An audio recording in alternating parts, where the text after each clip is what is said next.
નારી શક્તિ વંદન કાર્યક્રમ સ્વસહાય જૂથ અભિયાન અંતર્ગત તારીખ 2/2/2024 શુક્રવારના રોજ બપોરે 2 વાગ્યે સીઆરપી અને વીઓ સાથે ચાય પે ચર્ચાના કાર્યક્રમનું મહેમદાવાદ નવજીવન સોસાયટી ખાતે યોગેશભાઈ પટેલના નિવાસસ્થાને આયોજન કરવામાં આવ્યું હતું, જેમાં સીઆરપી અને વીઓ સાથે સખી મંડળની બહેનોને સ્વસહાય જૂથ, એનજીઓ સંપર્ક તેમજ વિવિધ યોજના અંગે ચર્ચાનો કાર્યક્રમ રાખેલ, જેમાં મહેમદાવાદ વિધાનસભાની શક્તિવંદનની ટીમ, સીઆરપી અને વીઓ, મહેમદાવાદ શહેરના સંગઠનના સભ્યો, મહેમદાવાદ મહિલા મોરચાના સભ્યો, જિલ્લા મહિલા મોરચાના સભ્યો, મહેમદાવાદ તાલુકા મહિલા મોરચાના સભ્યો, ભજન મંડળીની બહેનો તેમજ સખી મંડળની બહેનોએ હાજરી આપી હતી। આ કાર્યક્રમમાં શહેર પ્રભારી બાકુબેન ડોડિયા, મહેમદાવાદ શહેર ભાજપ પ્રમુખ નિલેશભાઈ પટેલ, મહામંત્રી તથા કાર્યક્રમના સંયોજક એવા કમલેશભાઈ પાંડવ, મનીષભાઈ પારેખ, દીપ્તિબેન ભટ્ટ, નિમેશભાઈ જોશી, વિપુલભાઈ ઠક્કર, જે.કે. શાહ, ચિરાગભાઈ શાહ, પરાગભાઈ શેઠ તથા મહિલા મોરચા પ્રમુખ ગીતાંજલિબેન, મહિલા મોરચા મહામંત્રી ઈલાબેન ગોસ્વામી તથા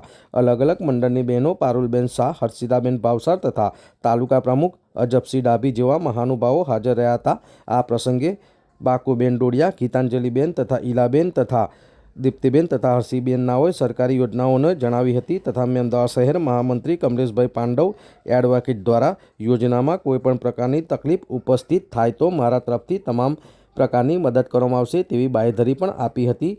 સૌનો આભાર માની મહિલાઓએ અલ્પાહાર એટલે કે ચા નાસ્તો કરી કાર્યક્રમની પૂર્ણાહુતિ કરવામાં આવેલ હતી। આમ મહેમદાવાદ શહેરમાં આવેલ નવજીવન સોસાયટી ખાતે નારી શક્તિ વંદન કાર્યક્રમનું આયોજન કરવામાં આવ્યું હતું। તમને કઈ તકલીફ પડે મને જણાવો, હું તમને એ બાબતે જેટલી બનશે એટલી મદદ કરી મામલતદાર સાહેબનો કોન્ટેક્ટ કરી આપીશ, કંઈ પ્રશ્ન હશે સોલ્વ કરી આપીશ, પંચાયત કરવાનો હશે આ તે બધો રસ્તો મામલતદાર લેવાનો હું કરવા તૈયાર છું। મારી ઓફિસ મામલતદાર ઓફિસની સામે કેનરા બેંકની ઉપર છે। યોજનાના લાભ આપણા કરતાં જે વોટ નથી આપતા એ વધારે લઈ જાય છે, એટલે હું એવું ઈચ્છું છું કે આપણી બહેનોને ખરેખર જે આપણે આટલી મહેનત કરીએ છીએ, મોદી સાહેબ આપણા માટે આટલી મહેનત કરે છે, તો એ બહેનોને લાભ મળે અને દરેક બહેન કંઈક ને કંઈક મેળવે, સરકારના લાભ મેળવે, સરકારના લાભથી આગળ આવે। મોદી સાહેબ આપણે અત્યારે જ વિચારે છે કે મહિલા સશક્તિકરણની વાત અત્યારે ચાલે છે, તો મહિલાઓ આગળ આવે અને મહિલા સશક્ત થાય એ બાબતની ચર્ચાને આપણે વેગ આપીશું ભેગા મળીને। મંડળો ચાલે જ છે મહેમદાવાદમાં, હર્ષિદાબેને કીધું 30-31 મંડળો ચાલે છે, મને પણ ખબર છે, માજી પ્રમુખ મારા વાઇફ હતા, એટલે મંડળો બાબતે તો મને નોલેજ છે જ, પણ એ મંડળો કાર્યરત થાય, સરકારની યોજનાની લાભ જે લોનો મળે છે લઈ લો, કંઈક તકલીફ પડતી હોય કાગળ લેવલે હું એડવોકેટ છું, આ એક બેન છે એ પણ એડવોકેટ છે, એમની પણ મદદ લો, તમને તકલીફ પડે પેલું મારો આપણે એડવોકેટ એ પણ તમને મદદ કરશે।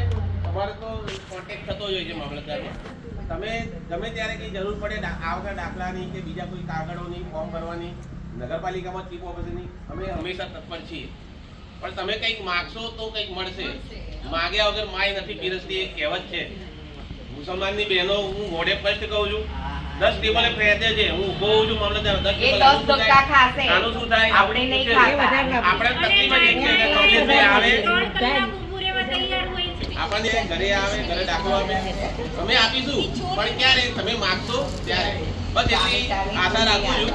કંઈ તકલીફ પડે તો અમને જણાવો, પણ કંઈક લો, લાભ મેળવો, બસ એટલી આશા રાખું છું। ભારત માતા કી જય।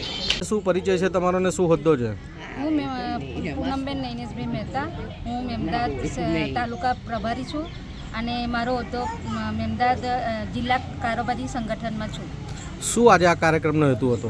આજે અમે શક્તિ વંદનામાં અમે જે 25 જણ ચૂંટાયા હતા, જેનું નામ આવ્યું હતું, એ બધી બહેનોને ભાઈઓ બહેનોને ભેગા કરીને પ્રોગ્રામ રાખ્યો હતો, જેમાં મહિલા બહેનોને યોજનાઓની માહિતી આપવાની હતી। તમારું શું નામ છે, શું પરિચય છે? મારું નામ ઈલાબેન ગોસ્વામી મિતેશભાઈ, હું મહેમદાવાદ મહિલા મોરચા શહેરમાં મહિલા મોરચામાં મહામંત્રી છું અને આ મારો હોદ્દો છે।